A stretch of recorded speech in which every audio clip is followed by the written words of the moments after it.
All right, we're going to go ahead and get started. Welcome to the 2024 SEC Baseball Tournament, Game 3 post-game press conference. Vanderbilt advanced to the double elimination segment of the tournament. It begins Wednesday against top-seeded Tennessee. Joined by Vanderbilt head coach Tim Corbin, along with winning pitcher Bryce Cunningham and outfielder Hewett. Coach Corbin will give an opening statement, and then we'll take questions directly for the players only, please.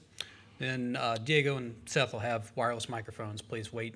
Introduce yourself and then ask your question. Coach, if you wouldn't mind giving an opening statement. Yep. Story of the game obviously was on the mound. It was Bryce.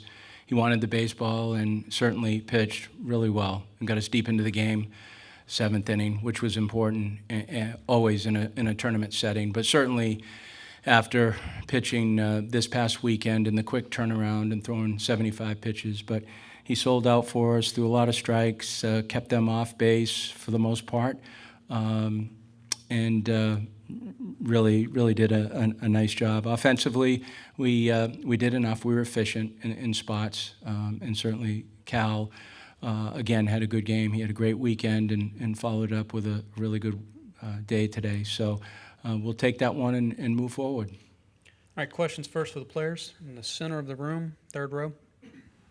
Joe Healy, D1 Baseball. Bryce, how much after last weekend start didn't go the way you wanted? Was this an opportunity, more than anything else, to just get back out there quickly and flush that? Definitely, yeah. I think last week motivated me and just pushed me to do my best in this one. On the right side. Bryce, Chris Lee, Vandy Sports. Tight strike zone early, but you felt like you navigated your fastball and your slider well's outlook from the stands. What do you feel like was your best pitch, and what was the key to being in the zone as much as you were? I think my changeup was probably my best pitch. It set up everything else for me and just helped me move forward efficiently. Front row. Jack Meyer, ESPN Gainesville. Calvin, just if you can, just take us through that homer. Just how did it feel coming off your bat and just as you saw it flying over the dugout? Yeah, it felt really good, but just like when I get to two strikes, we talk about a lot, just try to put the ball in play, and that one just happened to go out, so it certainly felt good. In the second row here on the right. Calvin, you guys as a team have talked a lot about complementary baseball throughout the year. How big of a lift for you guys was what Bryce did for you guys? I mean, Bryce's outing today was great. We really needed a good start out of Bryce, and like Coach said, Bryce wanted the ball, and he backed it up, got us into the sixth inning, and that took care of everything for us. So, yeah. All right, in the back row. Aria Gerson with the Tennessean. For either of you, obviously this is sort of a new spot for you guys needing to win games to get into the NCAA tournament. Does that shift your mindset at all here in Hoover, kind of maybe making it more of a must-win type atmosphere? No, I don't think so. I think we approach every game the same and just attack our opponent the same. Are there any more questions for the players? If not, Bryce and Cal, congratulations. We'll see you again tomorrow. Thank you. Thank you. All right, if there are questions for Coach, please raise your hand. In the back right. Alex Day, College Baseball Central. Coach, what does this win do for your team as far as the NCAA tournament resume and as far as your team's, psyche heading into postseason play? Well, I mean, I just think it's all about this tournament, Alex. I mean, we just want to play well in it. It's been a very special tournament to us for over 20 years, and we've always enjoyed being down here and just playing good baseball. So I think that was the focus. We didn't make too much of the must-win situation. We just didn't want to go there. The guys know. But it's more about playing good baseball and getting off on the right foot. And the first games are always difficult. They can be very tricky, especially with pitching. But we got a good start, and it was a good win for the kids. In the center of the room, third row.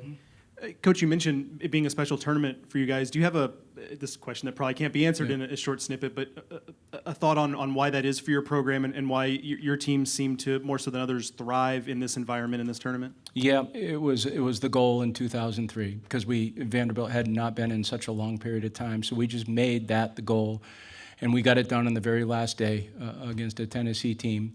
And, since that time, it's carried such momentum inside the team.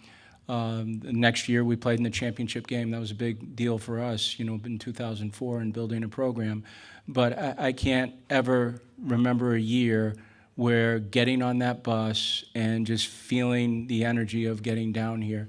This conference puts a lot of time and effort into it, and the fact that, and as I tell the kids too, is you drive through the park and you see all those campers, and it just shows you the amount of people that care and spend a lot of money to be here. That's meaningful, and so it's meaningful for us to get down here and leave it all in the field.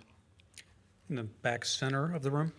Yeah, Tim, it's obviously fairly uncommon for you guys to come here in Hoover and put a weekend starter on the mound in the first game.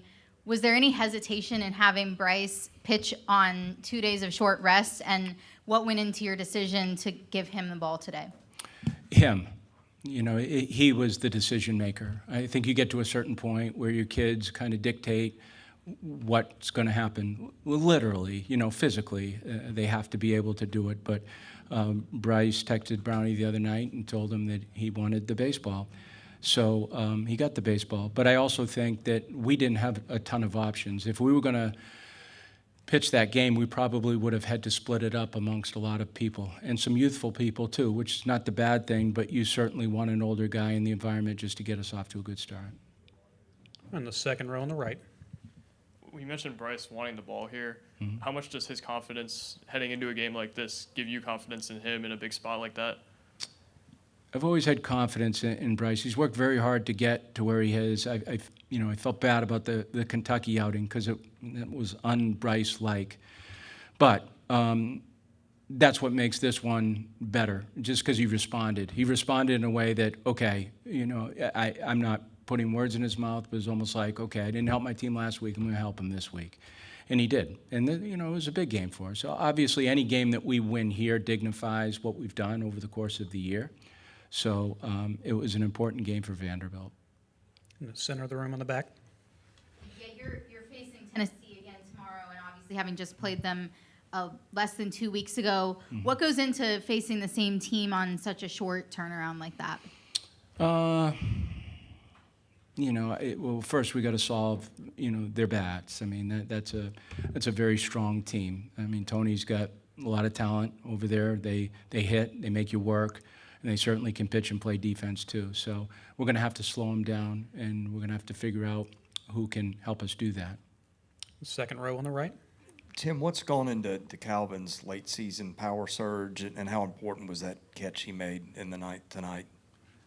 I think, Calvin has always had some ability to drive the ball to the pull side. So, when I see those balls leave the yard, they're not really surprises. I guess the surprise, Chris, might be the fact that he hasn't done it up to this point. But you know what?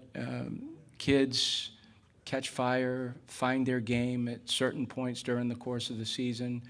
He's always been such a good defender, and he's such a good base runner, too. It's just good to have him have success. I mean, he got on base 10 times this past weekend against Kentucky, and then, he found his way on base, hit a ball hard today that got caught. So I'm just happy for him that he's having good at-bats and experiencing that type of success in front of his parents who came down from New Hampshire to see him. That's always a cool thing, too. One more question for Coach in the back right. Yeah, you wore the helmet stickers today for Asher Sullivan. How did that all come together? It's just something that we thought about and we put together as quickly as we possibly could. Obviously, it's such small change, but it just shows kind of a response to the family, what they will continue to go through during this time. That's just a very tragic situation that I still can't, no one can wrap their mind around it. But yet that family is just glued to what we do from a baseball standpoint. As difficult as it was when Asher passed away, they were watching the game the entire time as he was going through that. And I just, I talked to the kids about that, and I said, that's passion. I mean, that you think about, that's real passion for a family, just to be absorbed in what you're doing while they're going through that. I just, I can't get over it. So it's a small thing that we're doing. We'll continue to do it, and hopefully we can get Declan down here at some point too, because he's a special young man too, who's already been through his own deal and now losing his brother. We'd like to help him out. In the second row on the right. I'm just curious, through the whole process, what have you kind of learned about who Asher was and what was important to him, what kind of kid he was? Well, he's been around our program before. You know, from what I've seen of him and known of him, happy, smiley, much like you would think a 10-year-old child would be. You know, Declan I have more experience with because I visited the hospital when he had leukemia. So, you know, just for this family to go through all of this, it just does, I think it checks your belief system sometimes on really, you know, is this really fair? But there's nothing fair in life. I mean, it's the way it is. But yeah, I love both boys. I do. And just, you know, again, just couldn't get over the fact that such an innocent thing turned into something like that. That will always be mind-numbing and hard to wrap your mind around it. Are there any other questions for Coach? If not, thank you very much for your time, Coach. Yep, We'll yep. see you again tomorrow. Thank you.